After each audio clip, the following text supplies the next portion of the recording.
ماشاء اللہ لا حول ولا قوۃ الا باللہ العلی العظیم اعوذ باللہ من الشیطان الرجیم بسم اللہ الرحمن الرحیم الحمد للہ وکفی والصلاۃ والسلام علی عبادہ الذین اصطفی وعلیکم السلام اما بعد فرب اشرح لی صدری ویسر لی امری واحلل عقدۃ من لسانی یفقہوا قولی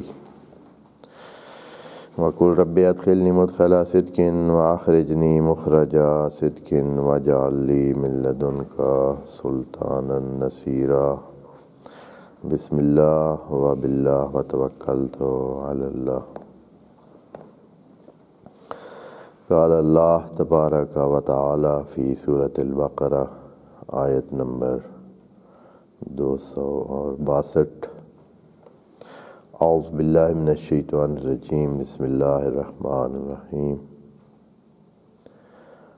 الذین ينفقون اموالهم فی سبیل اللہ ثم لا يتبعون ما انفقوا منا ولا عذا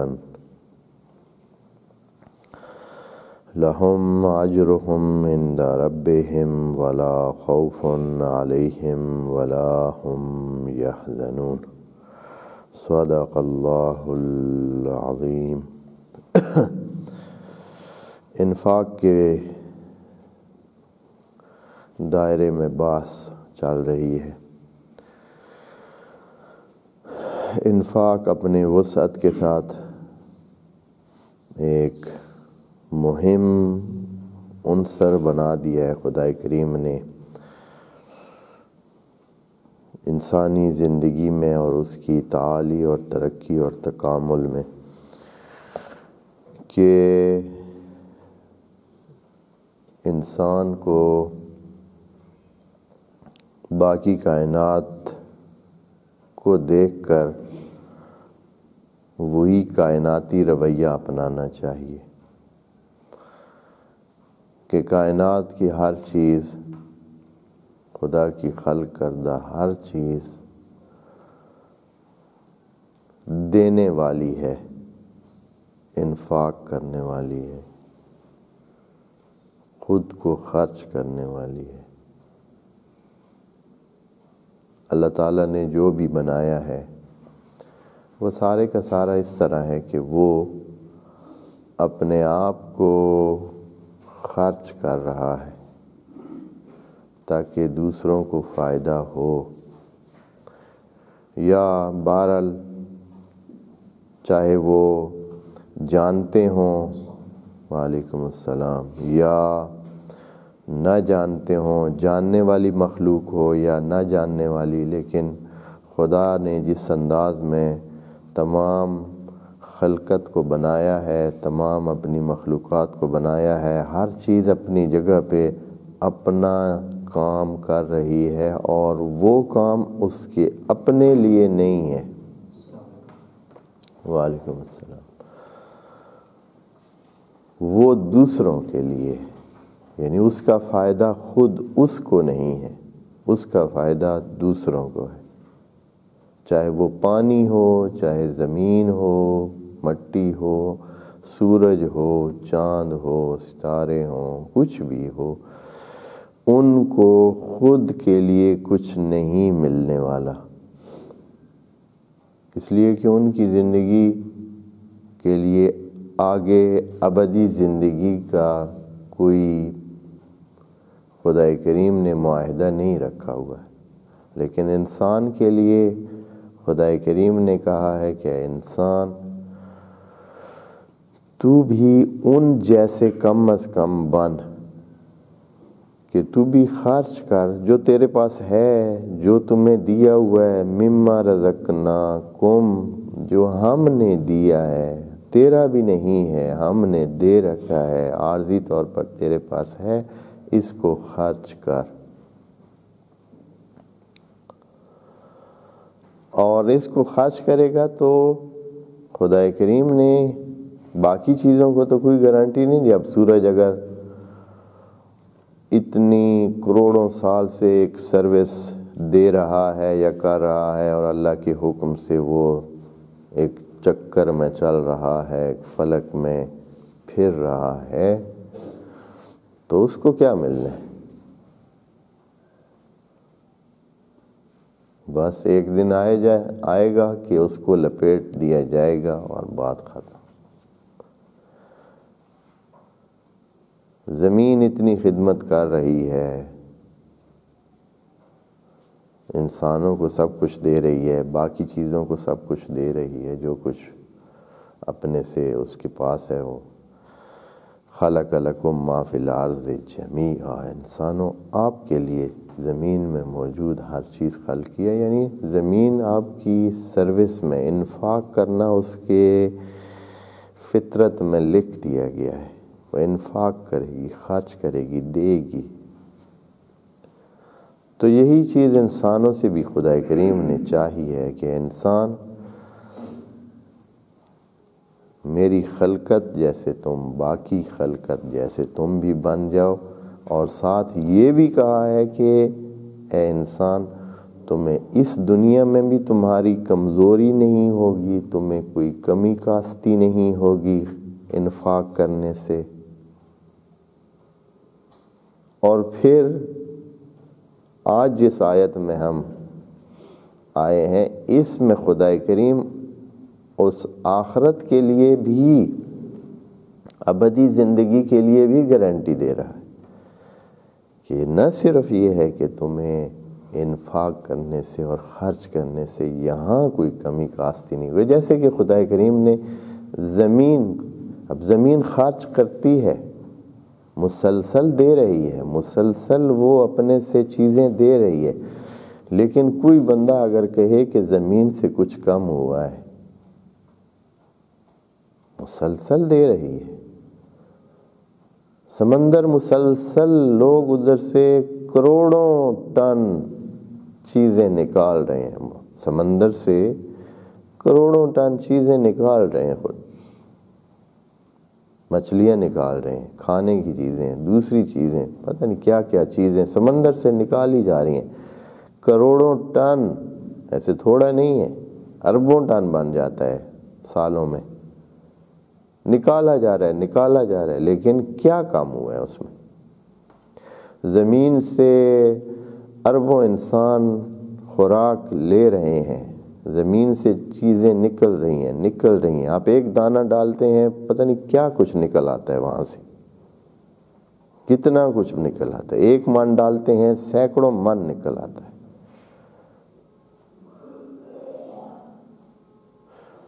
کوئی کہے کہ زمین کم ہو گئی ہے، پہلے سے تھوڑی ہو گئی ہے، یہ سمجھانے کے لیے کہ انسان غلط فہمی میں نہ رہو. سورج ہے، کب سے وہ اپنی تپش اور یہ گرمی اور روشنی اور جو اس کی زندگی کے آثار اس میں ہیں، وہ سارے وہ نہایت سخاوت مندانہ انداز میں وہ دے رہا ہے. تو کوئی کہہ سکتا ہے کہ اب وہ پہلے والا سورج نہیں رہ گیا، اب اس میں جان نہیں رہ گئی، اب کم ہو گیا. کوئی اور چیز لے لے. خدا کی خلقت میں کیا کچھ وہ ہے، ہو رہا ہے، لیکن کوئی چیز کم نہیں ہو رہی، کوئی نقصان ہے. تو خدا کریم یہی چیز انسان کو کہتا ہے کہ انسان تیرا نقصان نہیں ہوگا، تیرے لیے خصوصی پیکج ہے کہ تمہاری بڑھوتری بھی ہوگی. باقی چیزیں اپنی جگہ پہ قائم ہیں، ان کی ایک فکس سلسلہ ہے، انہوں نے اس سے بڑھنا نہیں ہے. لیکن اے انسان، تیرے لیے یہ خصوصی ہے، چونکہ تیرے اندر حب مال اور حب اپنی چیزوں کا حب جو ہے، اپنی چیزوں کی حب اور اپنی چیزوں کی چاہت اتنی بھر دی گئی ہے. ہمیں بھی پتہ ہے، خدا کریم نے بنایا، اس کو پتہ ہے کہ یہ وَتُحِبُّونَ الْمَالَ حُبًّا جمع، آپ لوگ مال کو تو ایسے چاہتے ہیں کہ جیسے بس مرے جا رہے ہیں. قرآن کے الفاظ ہیں، خدا کریم نے یہ بتایا ہے، اسی نے ہی یہ محبت رکھی ہے. تبھی وہ ہمیں امتحان کے لیے کہتے ہیں کہ خرچ کرو. پھر وہ ہمیں ترغیب دلانے کے لیے پچھلی آیت میں کہا تھا کہ جو ایک دانے جتنا خرچ کرے گا تو 700 گنا یا اس سے بھی بڑھ کر اسے واپس ملے گا. اب اس آیت میں خدا کریم ایک اور کہتے ہیں کہ انسان مت سمجھنا کہ بس ہم نے تمہیں اسی دنیا میں کچھ دے کر بس ختم کر دیا ہے اور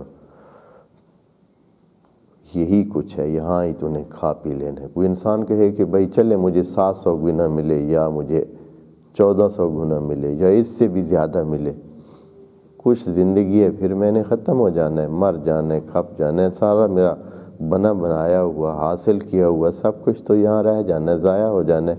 میں کیوں اتنا انفاق کروں؟ فائدہ کیا ہے؟ اتنا جو بن جائے گا تو اس کا فائدہ کیا ہے؟ تو خدا کریم دوبارہ اس کی تسلی کے لیے یہ کہتا ہے کہ انسان تیری اگلی زندگی کو بھی ہم نے مد نظر رکھا ہوا ہے.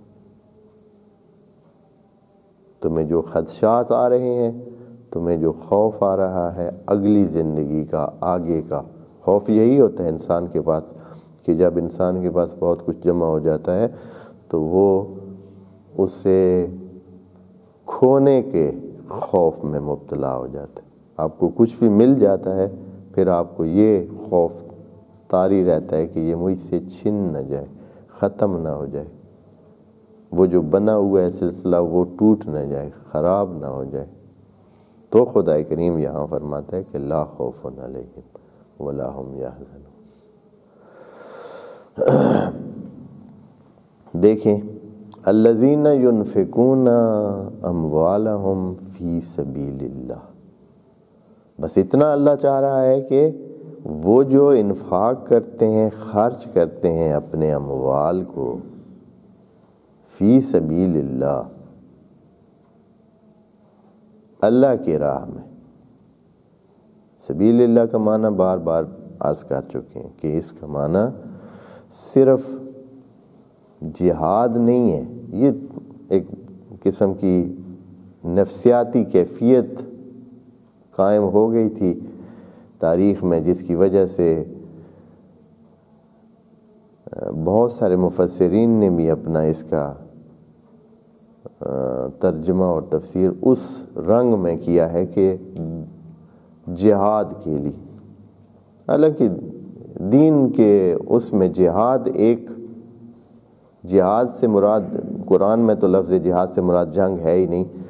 جنگ ایک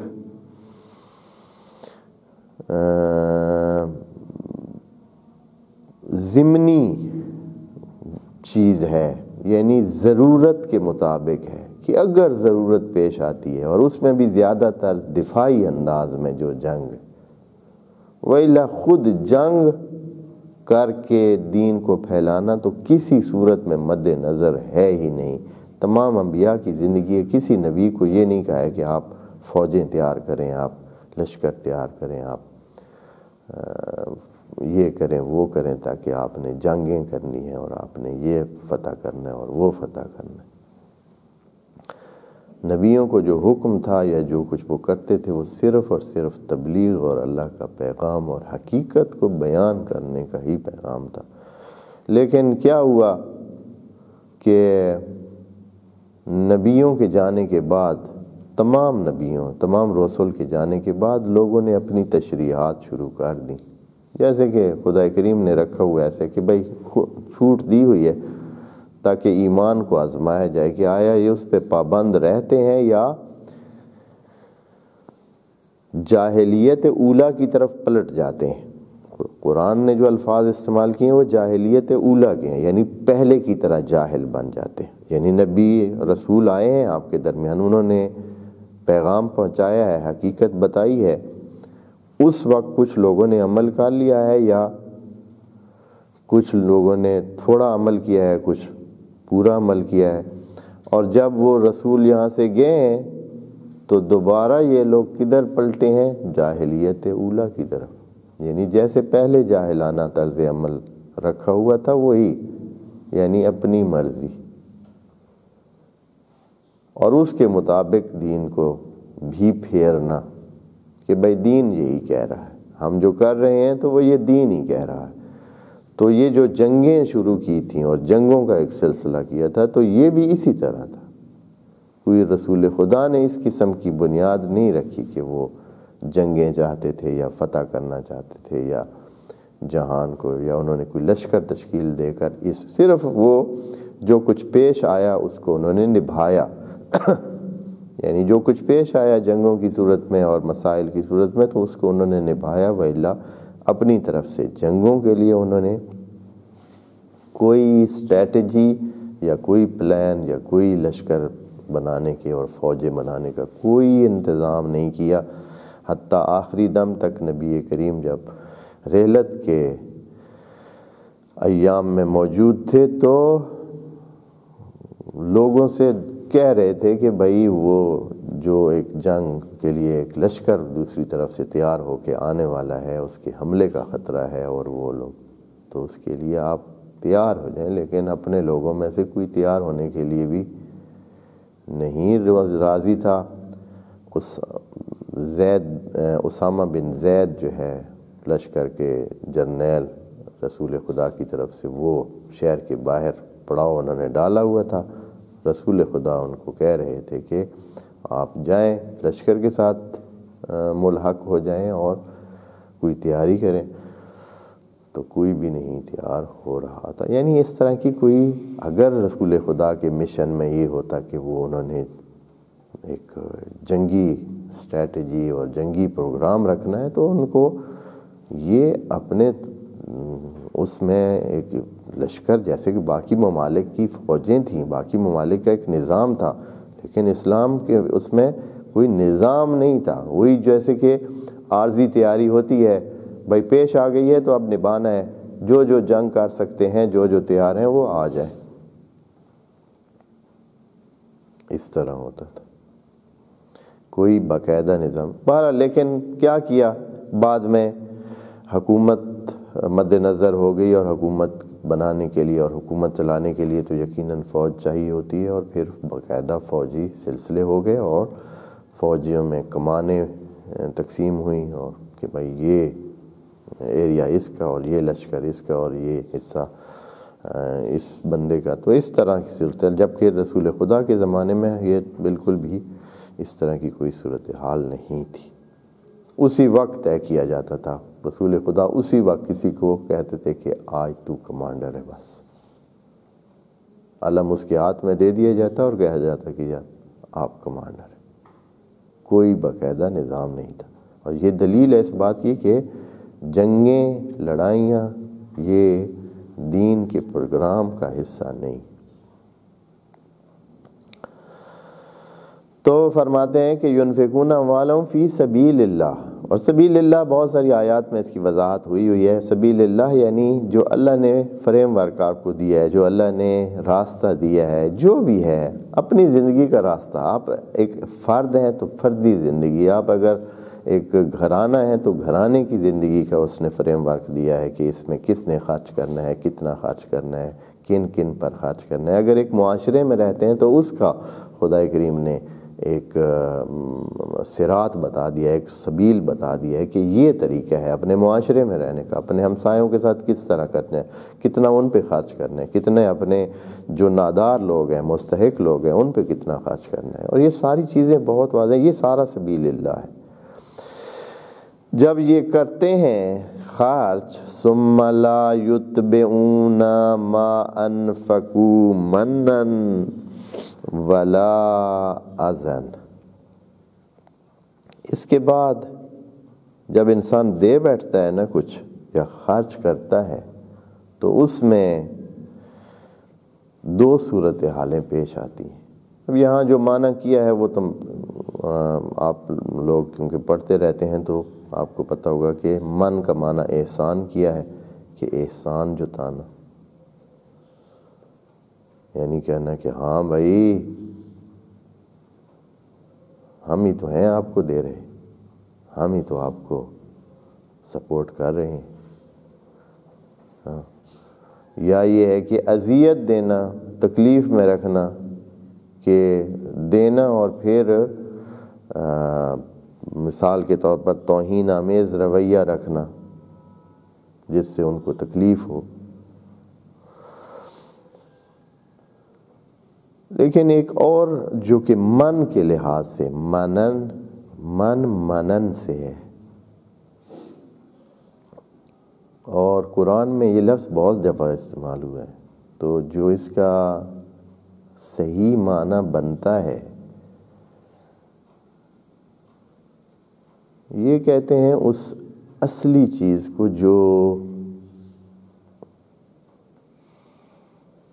بغیر کسی زحمت کے یا اس کی اصلی ہوتی ہے، یعنی اس سے اوریجنیٹ ہوتی ہے، اس کے لیے کوئی خرچہ نہیں کرنا پڑتا، اس کے لیے کچھ آپ کو اضافی زحمت نہیں کرنی پڑتی، یہ اس کے ساتھ ہوتی ہے. یعنی وہ ایک چیز ہے تو اس کے ساتھ یہ بھی ہے، یہ اس کی اصلی چیز ہے، اس کو کہتے ہیں منن. اور یہ جو پہلے زمانے میں اس طرح کرتے تھے کہ ڈول کے ساتھ ایک اصلی رسی ہوتی تھی، ایک امدادی رسی ہوتی تھی، یعنی اس رسی کے اوپر جو ہے ایک اور چیز انہوں نے لپیٹی ہوتی تھی کہ اگر وہ ٹوٹ جائے اصلی تو اس کے ذریعے سے ڈول کو بچایا جا سکے، یا ڈول جو ہے وہ واپس ایک دفعہ لایا جا سکے. تو من کہتے ہیں وہ جو انسان اپنے اندر سے بغیر زحمت کے، بغیر خرچے کے، بغیر اس کو ملتا ہے، اور اس میں کوئی اس کو زحمت نہیں کرنی پڑتی، خود اس سے وہ چیز آتی ہے.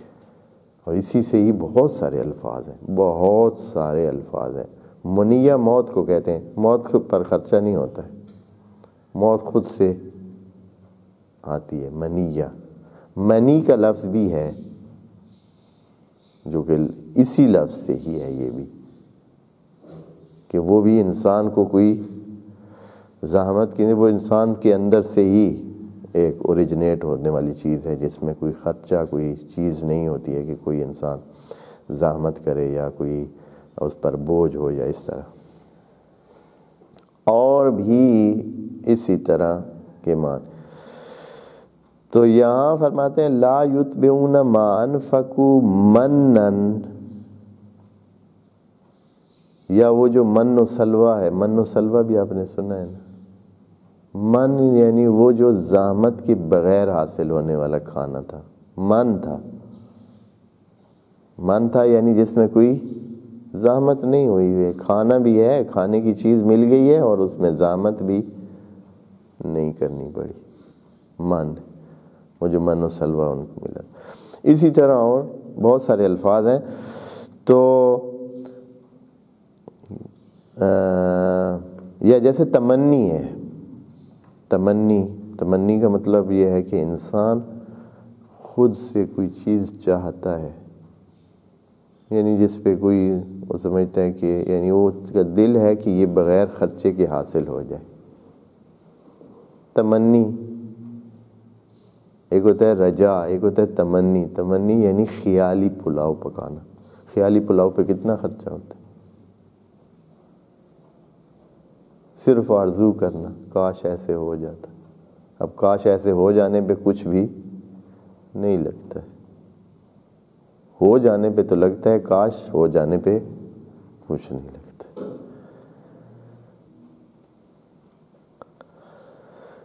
تو یہاں کیا معنی کریں گے؟ لا یتبعون ما انفقوا منن،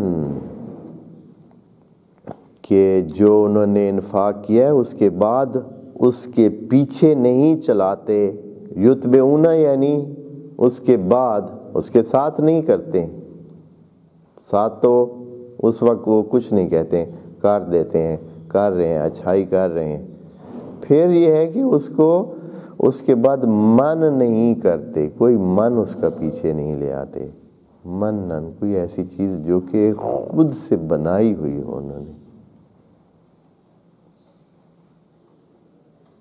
اب یہ من کا معنی ہمیں یہاں اس طرح ہی کچھ کرنا ہے کہ ایسا احسان اگر وہی معنی دیتا ہے کہ احسان بھی اگر ایسی چیز ہے جو من ہے، منن ہے، یعنی یہ اس طرح ہے کہ انسان نے کچھ کیا نہیں ہے، یہ تو کسی اللہ کا مال اس نے دیا ہے۔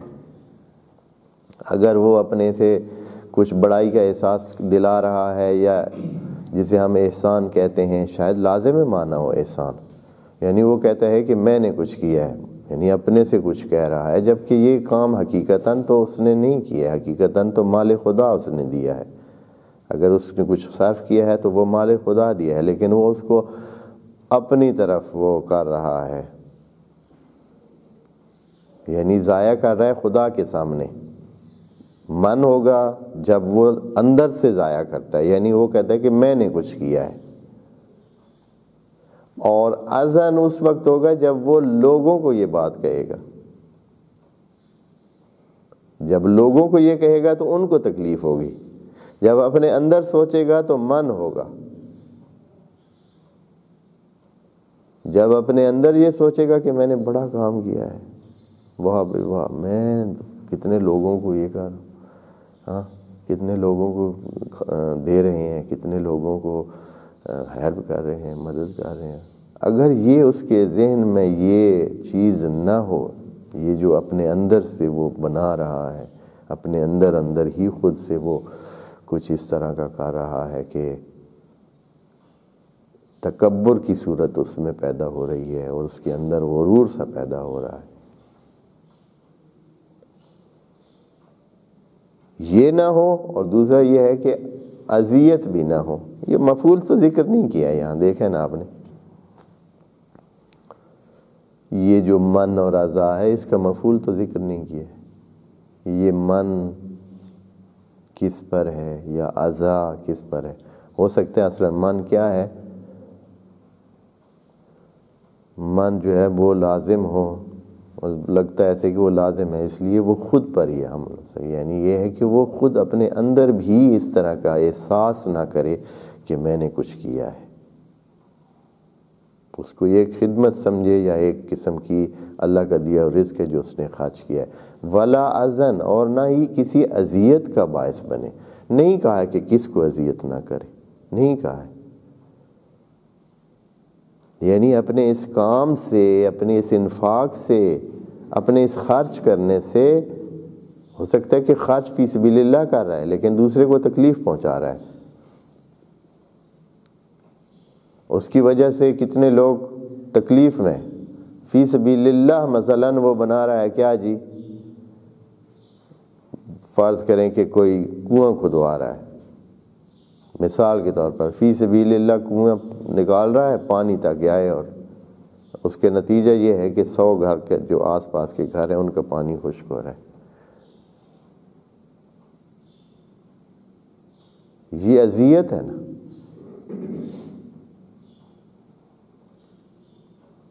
یا اس کے بعد، کیونکہ یتبعون کا لفظ بولا ہے تو ہو سکتا ہے کہ بعد میں کوئی ایسا عمل کرے جس سے تکلیف پہنچے لوگوں کو، اسی خرچے کی وجہ سے جو خرچہ کیا ہے اس کے بعد کوئی ایسا کام کرے کہ جس سے لوگوں کو تکلیف پہنچے۔ اذن یعنی اصلاً اذیت ہو، اب چاہے وہ کس کو ہو رہی ہے اذیت، یہ تو ذکر نہیں کیا کہ کس کو اذیت ہو رہی۔ ما انفقوا منن ولا اذن، لیکن اس کا سمپل معنی جو مفسرین نے کیا ہے وہ آپ دوستوں کو، من کا معنی احسان کیا ہے،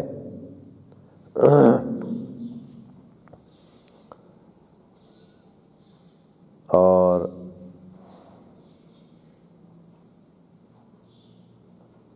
اذا کا معنی کیا ہے کہ لوگوں کو ایذا پہنچانا۔ ولا اذن، نہ اس کے بعد اس میں کوئی من پیدا ہوتا ہے نہ ہی اذا۔ البتہ یہ توجہ اور بھی ابھی چاہیے، یہ قرآن میں یہ لفظ من کا بہت استعمال ہوا ہے، من، جیسے کہ لقد من اللہ علی المؤمنین اذ بعث فیہم رسولا، یہ خدا نے اپنی طرف سے یعنی من کیا ہے، منت لگائی ہے، یعنی بغیر اس کے کہ استحقاق ہو، لوگوں کا استحقاق نہیں ہے، خدا نے خود سے یہ کام کیا. یہ اللہ کی طرف سے ایک منت ہے، اللہ کی طرف سے ایک خود سے کیا جانے والا کام ہے. یہ نہیں کہ لوگوں کو کا تقاضا تھا یا لوگ چاہتے تھے یا لوگوں کا حق بنتا تھا. کسی قسم کی ایسی صورتحال نہیں ہے. بس یہ خود جو کچھ خدا کریم انسانوں کے حوالے سے کرتا ہے یا اپنی خلقت ہے، وہ من ہی ہے، سارے کا سارا ہی من ہے. اس لحاظ سے احسان ایک لازم معنی بن جاتا ہے. دوست اگر سمجھتے ہیں لازم معنی کیا ہوتا ہے، یعنی جب یہ کام ہوتا ہے تو اس کے لازمہ یہ ہوتا ہے. مثلا آپ کو جب بغیر آپ کے چاہے کے اور بغیر آپ کے حق کے کوئی چیز آپ کو کوئی دیتا ہے تو یہ من اس کی طرف سے ہو گیا. اس کا لازم یہ ہے کہ یہ ساتھ ہی اس کا آپ پر احسان بھی ہو گیا، یعنی ایک اچھائی آپ پر اس نے کی ہے.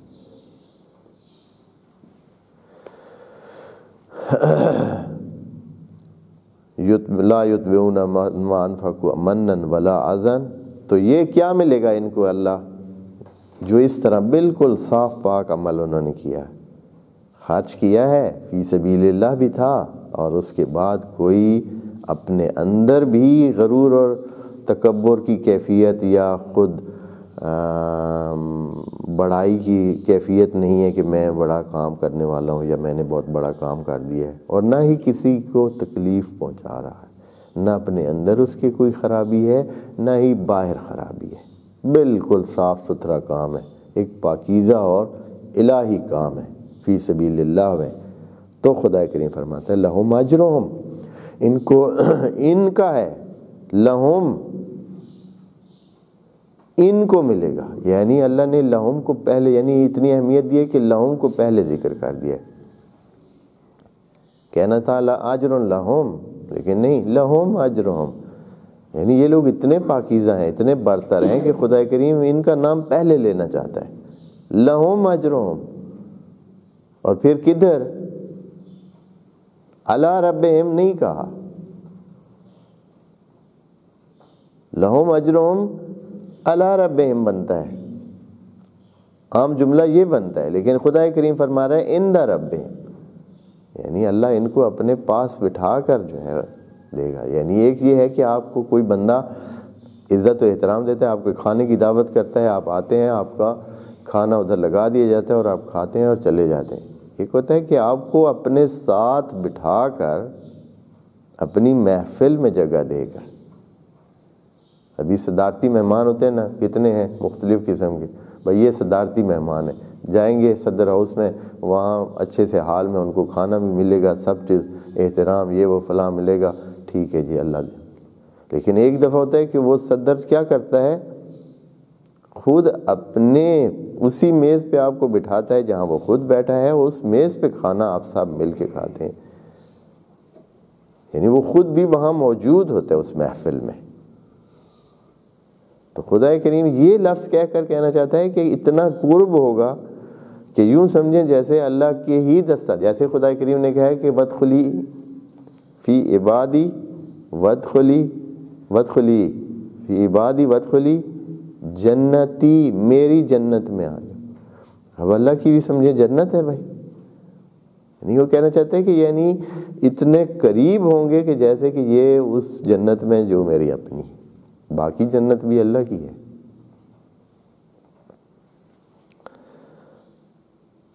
عند ربہم، اور یہ اجر ان کو ملے گا اللہ کے ہاں.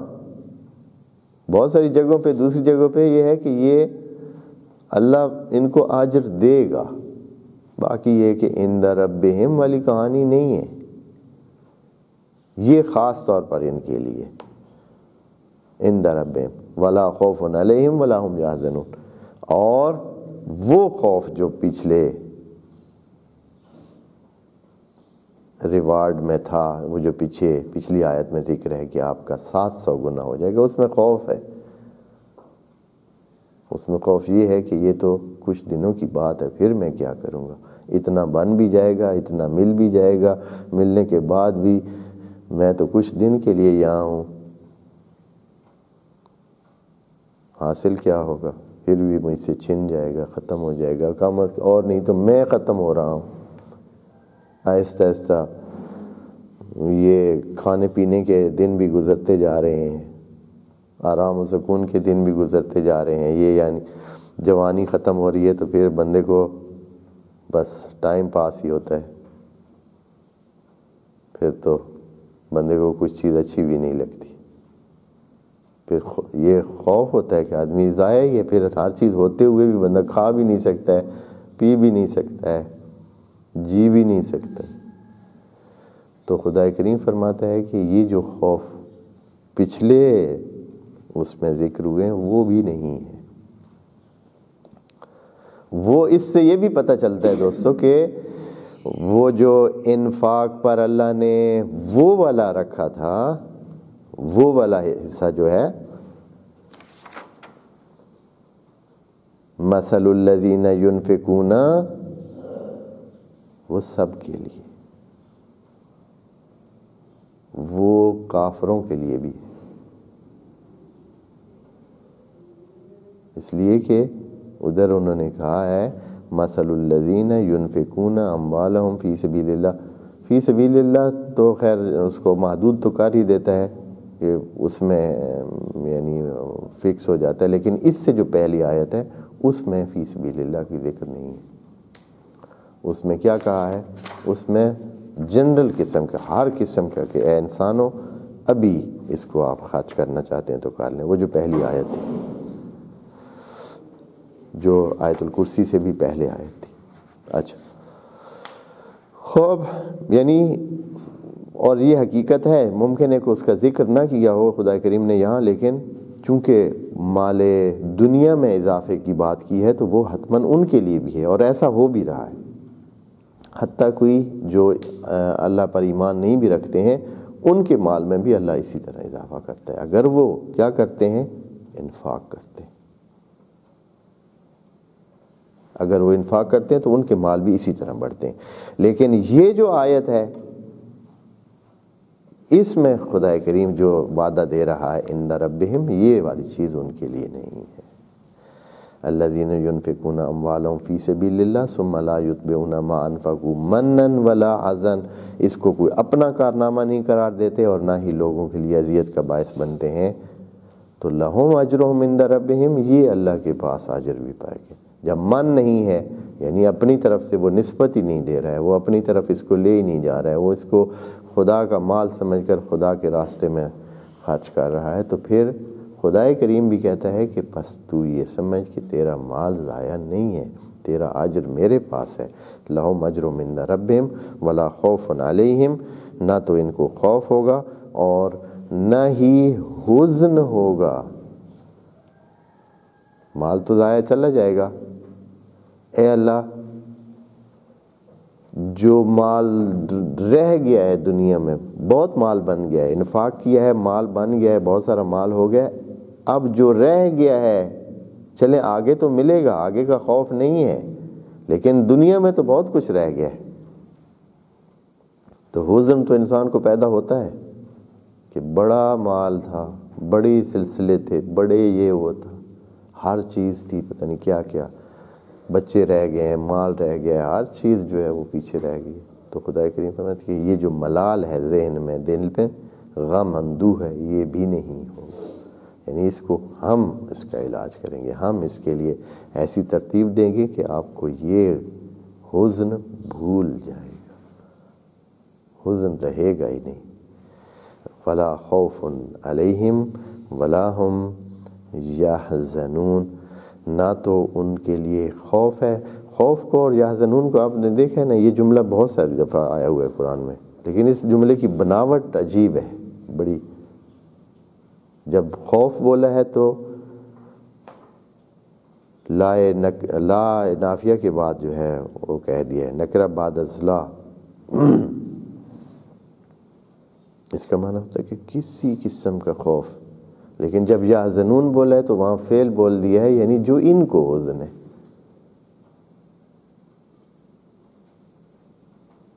ادھر نہیں کہا ہے کہ لا حزن لہم، کہ کوئی کسی قسم کا حزن ہوگا ہی نہیں، جو یہ حزن رکھتے ہیں یا جو ان کو چانس ہے کہ حزن ہو، جو ان کا حزن ہے وہ نہیں ہوگا، یعنی یہ لوگ حزن نہیں کریں گے. یہ نہیں کہ کسی قسم کا حزن بھی نہیں ہوگا، نہیں، یہ جو حزن ان کو جس کا وہ ہے وہ نہیں کریں. لیکن خوف کے حوالے سے خدا کریم نے ہے کہ کسی قسم کے خوف، جو خوف پاسبل ہے وہ نہیں ہوگا. لا خوف علیہم ولا هم یحزنون، اور نہ ہی کسی قسم کے جو مربوطہ حزن ہیں ان میں یہ مبتلا ہوں گے. جملے کو توجہ کریں، بہت ساری دفعہ یہ جملہ آیا ہوا ہے اور اس کا معنی سادہ معنی تو یہی ہے، نہ کوئی خوف ہوگا نہ وہ محزون ہوں گے. لیکن اس کے توجہ کرنے سے کہ جملے کی بناوٹ میں یہ کیوں رکھا گیا ہے کہ اس میں سیاق نفی میں آ گیا ہے، نکرہ سیاق نفی میں لگا دیا ہے، اس کا معنی بالکل ہوتا ہے کہ کسی قسم کا، لیکن حزن میں کسی قسم کا نہیں ہے، بلکہ ولا یحزنون، جو ان کے اندر حزن ہو سکتا ہے یا ہوتا ہے وہ نہیں ہوگا. انشاءاللہ آگے آیت اسی سے مربوط ہے، اس کو انشاءاللہ اگلی سیشن میں دیکھیں گے. والسلام علیکم ورحمۃ اللہ وبرکاتہ.